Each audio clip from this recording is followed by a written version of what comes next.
अज़ीज़ तलबा व तालिबात, अस्सलाम वालेकुम रहमतुल्लाहि व बरकातहू। प्यारे बच्चों, आप जानते हैं कि मिर्ज़ा सलामत अली दुबीर की मसनवी जो है शहादत हज़रत इमाम हुसैन अलैहिस्सलाम की, उनके जितने भी बंद थे उन तमाम बंदों की हमने तशरीह करी है। अब पहले देखते हैं इसके अल्फाज व माने, उसके बाद इसके मशकी सवालात जो हैं उन पे हम बात करने की कोशिश करेंगे।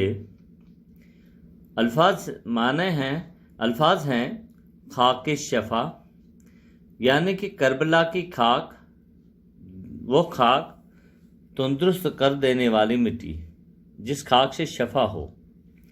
अथर, अथर पाक, बहुत ही पाक।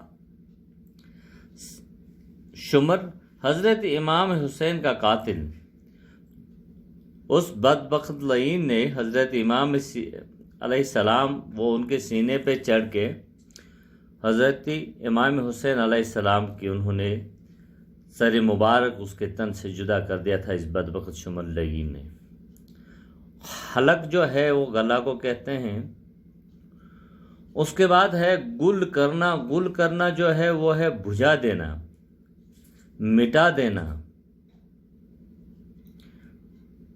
बका, बका कहते हैं चीखो पुकार। आहोजारी, गिरियाजारी, उसे बका कहते हैं। मोजा जो है, मोजा पाँवों को कहते हैं। फर्क, सर, यानी कि इम्तियाजी शिनाख्त या तमीज़। फ़गा, फ़गा आहो फ़गा, आप अगर फ़गा खाली हो तो फरियाद है वायविला, अगर आहो फ़गान है तो आहो वायविला करना, नाला ये फरियाद करना, उसे फ़गा कहते हैं।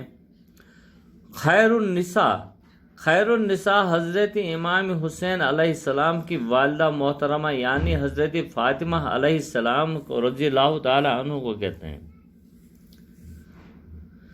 खैरुन्निसा हज़रत फ़ातिमा का लक़ब है, उन्हें कहते हैं। सबह याकूत, यानी कि मोतियों या कीमती पत्थरों की जो तस्बीह जो बनाई जाती है उसे सज्जह याकूत कहते हैं। निदा आवाज़ को कहते हैं। और मुज़तर जो है वो बेचैन या परेशानी को कहते हैं। आगाह खबरदार को कहते हैं, जैसे कि इसका एक ये भी है कि कोई इंसान अपनी मौत से आगाह नहीं है। मैशर, मैशर क़यामत को कहते हैं। मैशर क़यामत को कहते हैं। प्यारे बच्चों, उसके बाद आ रहा है बीन मातम को कहते हैं। अखबाई को कहते हैं। शाह उम्म, शाह उम्म हज़रत इमाम अलैहि मकाम को कहते हैं, हज़रत इमाम हुसैन को। शाह दीन हज़रत इमाम हुसैन को ही कहते हैं। मशकी सवाल नंबर जो है वो ये है, दुबैर के हालात ज़िंदगी पर नोट लिखिए। जैसे कि आप जानते हैं कि दुबैर, उसके हालात ज़िंदगी तो हमने पहले वो डिस्कस करी है, उस पर हमने बात करी है। उसके बाद है कि दुबैर के मरसिया निगारी की खुसूसियत को कलम बंद कर दी, इस पर भी हमने बात करी है। उसका अगर थोड़ा सा आप लिखना चाहेंगे दुबैर की मरसिया निगारी और खुसूसियत कलाम, तो ये होगा इसमें।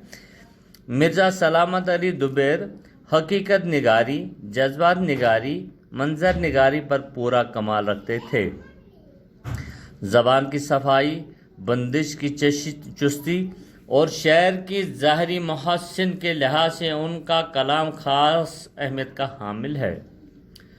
मज़मून आफरीनी, जुद्दत और निदरत में भी उनका कमाल हासिल था। उनके कलाम में सिंगरू तराकीब, तशबीहात, इस्तिआरात और बंदिशें मौजूद हैं। आपके मरसियों में कुरानी आयात और अहादीस के बहुतात है।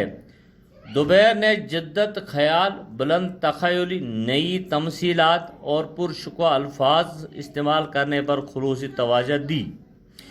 उन्होंने वाक़ात करबला को इस कदर शिद्दत से पेश किया कि इख्तिसार के मस्बत पहलू में कमी नहीं आई।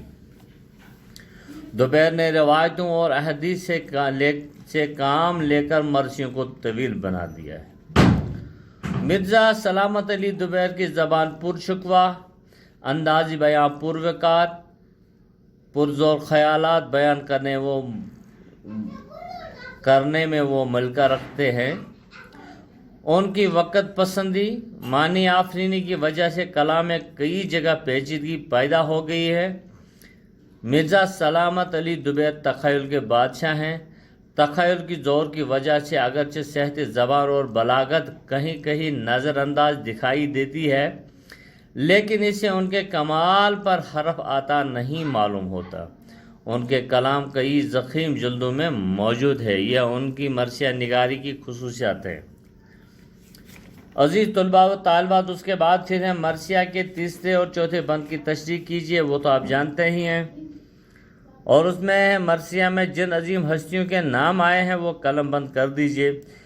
دیکھیے اس کے جو ہمارے نصاب میں شامل مرثیہ ہے، اس میں جن عظیم ہستیوں کے نام آئے ہیں، ان میں حضرت محمد عربی صلی اللہ علیہ وسلم، حضرت علی رضی اللہ تعالی عنہ، حضرت فاطمہ الزہرا رضی اللہ تعالی عنہ، حضرت امام حسین علیہ السلام، حضرت زینب رضی اللہ تعالی عنہ، حضرت سکینہ رضی اللہ تعالی عنہ، حضرت باقر۔ اور اس کے بعد اور ایک سوال ہے، مرثیہ کو ایک بار پھر سے غور سے پڑھیے اور درج ذیل سوالات کے مختصر سا جوابات دے دیجیے۔ امام حسین کی لاش مبارک زمین پر گرنے کے بعد یزیدی فوج نے اس کے ساتھ کیا کیا؟ سوال نمبر 1۔ پیارے بچوں دیکھیے، جب امام حسین علیہ السلام زمین پر گر پڑے، انہیں غش آ گیا تو وہاں انہیں پانی پلانے والا کوئی نہ تھا، بلکہ غشی کی حالت میں ان پر خنجر اور نیزے چلائے گئے۔ شمر لئی نے ان کے سینے پر اپنا پاؤں رکھا اور گردن پر خنجر رکھا۔ شمر لئی نے کیا کیا؟ یہ تو آپ جانتے ہی ہیں کہ شمر لئی نے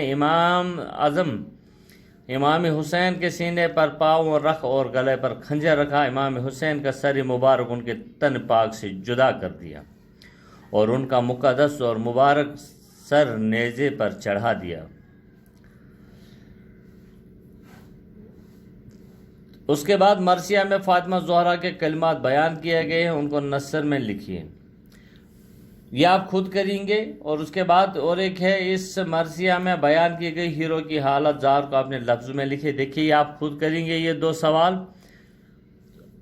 اگر آپ کو نہیں آئے گا تو مجھے میرے پرسنل نمبر پر مجھ سے رابطہ قائم کریں، میں ہی آپ کو یہ لکھوا دوں گا۔ لیکن تب تک کے لیے اللہ حافظ، خدا حافظ۔